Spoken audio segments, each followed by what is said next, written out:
જાફરાબાદ શહેરમાં ભગવાન પરશુરામ દાદાની જન્મજયંતિ જય પરશુરામ જય ઘોષ સાથે રામજી મંદિરથી પ્રસ્થાન કરી શહેરના મુખ્ય બજારોમાં શોભાયાત્રા સ્વરૂપે નીકળી હતી, જેમાં ભૂદેવો દ્વારા મંત્રોચ્ચાર તેમજ જય પરશુરામના જય ઘોષ કરીને શોભાયાત્રા જાફરાબાદના ગિરિરાજ ચોકમાં પૂર્ણ કરવામાં આવી હતી। જાફરાબાદ શહેરમાં ભૂદેવોની સાથે સાથે જાફરાબાદ શહેરના તમામ સમાજના આગેવાનો, વિશ્વ હિન્દુ પરિષદ, બજરંગ દળ, RSS તેમજ હિન્દુ સંગઠનના તમામ કાર્યકર્તાઓ સહિત જાફરાબાદના વેપારીઓ સહિત મોટી સંખ્યામાં આ શોભાયાત્રામાં લોકો જોડાયા હતા અને આ ઉપરાંત ભૂદેવો દ્વારા જાફરાબાદની નામાંકિત સંસ્થાઓ તેમજ આગેવાનોનું સન્માન પણ કરવામાં આવ્યું હતું। જાફરાબાદ શહેરની એક એવી સંસ્થા છે કે કોઈપણ નાનામાં નાના માણસને હોસ્પિટલ કે ભણતર કે અન્ય કોઈ કામ હોય તો આ સહયોગી સંસ્થા સતત ખડે પગે રહીને લોકોના દુઃખમાં ભાગ લે એવી સંસ્થાના કાર્યકર્તા હરીશભાઈ દોશીનું પણ ભૂદેવો દ્વારા સન્માન કરવામાં આવ્યું હતું। બ્રહ્મ સમાજના પ્રમુખ અને વેપારી એસોસિએશનના પ્રમુખ જયેશભાઈ ઠાકર દ્વારા શોભાયાત્રામાં જોડાયેલા તમામ સમાજના લોકોનો આભાર વ્યક્ત કરવામાં આવ્યો હતો।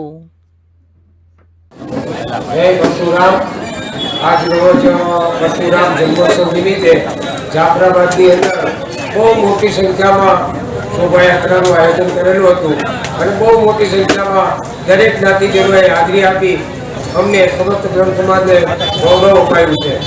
આજે જાફરાબાદની અંદર એક મોટી સંખ્યાની અંદર જ્યારે શોભાયાત્રા નીકળી ત્યારે દરેક જ્ઞાતિના આગેવાનો અને દરેક જ્ઞાતિના લોકોએ સાથે રહી અને બહુ સરસ રીતે આ પરશુરામ જન્મોત્સવનું આયોજન કર્યું હતું। જાફરાબાદની અંદર વેપારી એસોસિએશન, બજરંગ દળ, વિશ્વ હિન્દુ પરિષદ, RSS અને તમામ લોકોએ દરેક જ્ઞાતિના આગેવાનોએ સાથે રહી અને વિશાળ સંખ્યામાં હાજરી આપી એ બદલ સમસ્ત બ્રહ્મ સમાજ સૌનો આભાર માને છે।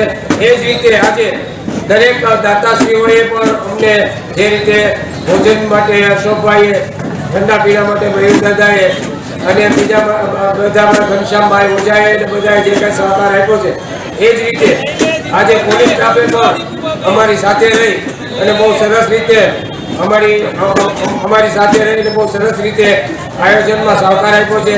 એ જ રીતે દરેક પત્રકાર મિત્રોએ પણ સાથે રહી અમને સંપૂર્ણ સહકાર આપ્યો છે।